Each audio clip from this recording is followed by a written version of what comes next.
It doesn't look much like much when you I don't know how you do it. I can't see you being able to get this in here. Be alright if you put a smaller tube in. Hey ho, you'd be laughing. Put a bigger tube? I don't know how you're going to even attempt it. I'm not stuck. That's good.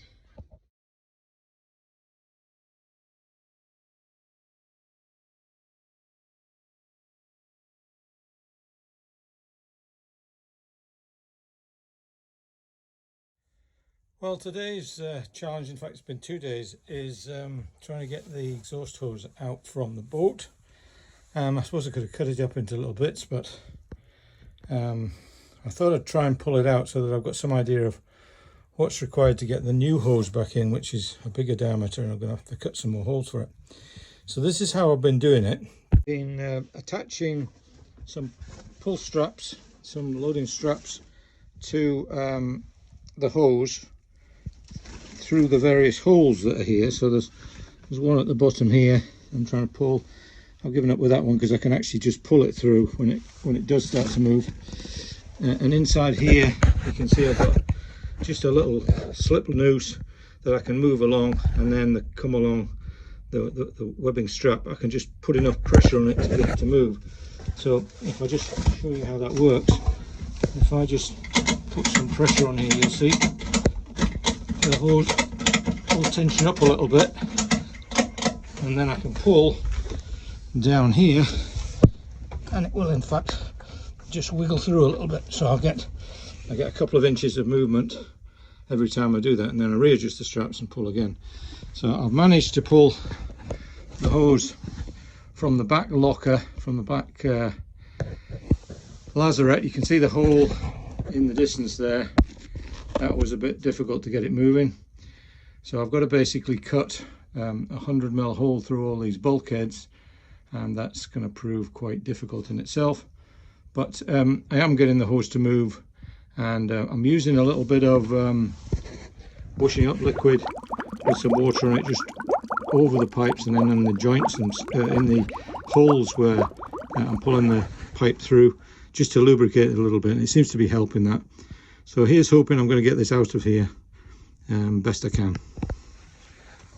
Well, it doesn't look like much when we get it out of the boat, but it was like wrestling an anaconda out of there. It did eventually come out, so we'll be taking that home and getting rid of it. The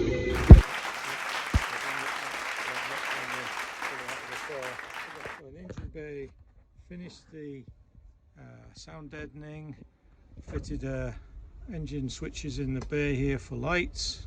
So we've got lights in the bay, and I've got some of these LEDs around the entrance, so it's quite bright in here for the generator. And we've done the same up the other end. So I've been a bit remiss on doing videos. The last few days have been quite busy this last week.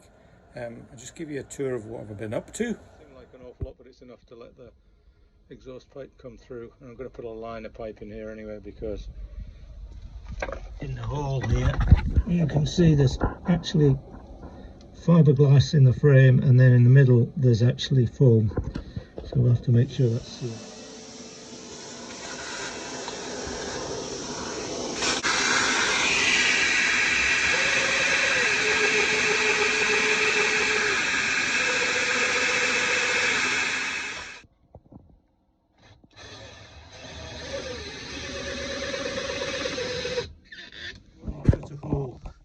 In this section here you can see where the original hole was. I cut another larger hole, and now I'm going to epoxy or glass the inside face of that, just to seal the wood from any moisture getting in.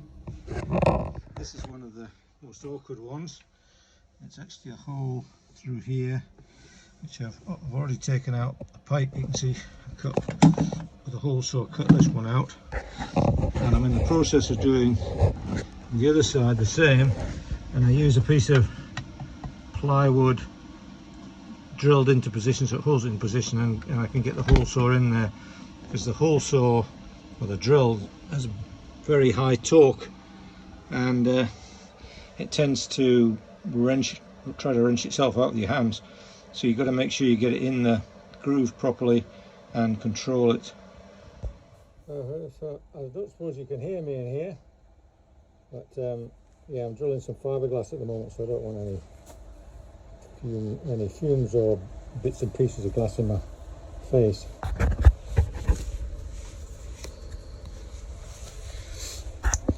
So today's task, we've been working for a few days now just on the engine bay. I'm drilling out holes for the exhaust at the moment.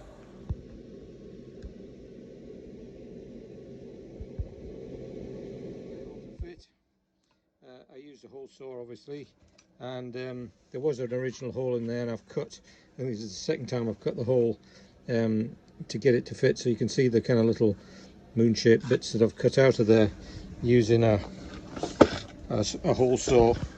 And to get the hole saw to align in the hole, you have to use various bits of timber screwed in to align the drill or the end of the hole saw so that it goes in, because obviously there isn't a pilot hole to guide the drill in, so it's really quite awkward, and the drill gets very jammed in there. This is quite a big friction on here, and then every so often the drill will kind of jerk because there's a lot of torque on it, and you get your fingers wrapped.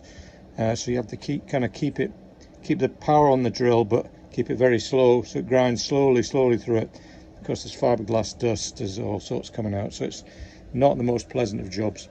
Anyway, we've got it glassed in, so there is foam between the two glass fibre. Well, they're about ½ inch thick, the fiberglass pieces either side of this frame, and then there's foam in the middle of it. So I've had to use some unthickened polyester resin inside there, and then I've used a thickened polyester resin just around the outside of the hole to seal it.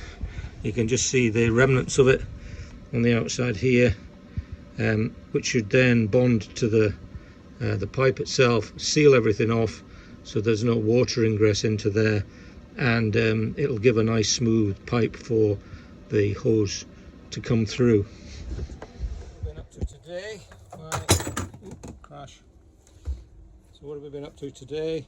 Well, today we've been trying to fit, well, we have fitted a guide tube that will go from the engine bay under the floor in the aft cabin. Let's drill a hole through here, which is obviously going to be bigger than the exhaust pipe we're using. I did get to see the white pipe inside there just to say fits over the pipe that I'm going to use, the rubber spiral wound pipe, but it's tight in there, so I had to go up to the next size of waste pipe I could get, and then I couldn't get a piece long enough other than buying a huge piece, so I've cut the core out of there, and I've put this in to line two pieces. You can just see the black flange there, to align the two pieces, so make sure that the pipe comes out nice and aligned through the pipe and doesn't get jammed.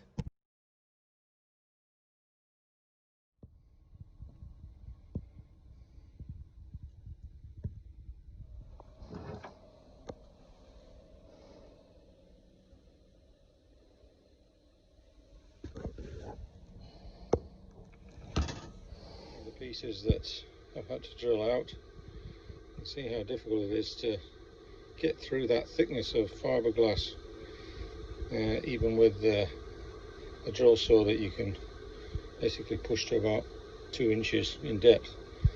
Real problem getting that stuff out, so it shows you how strong the boat's built anyway.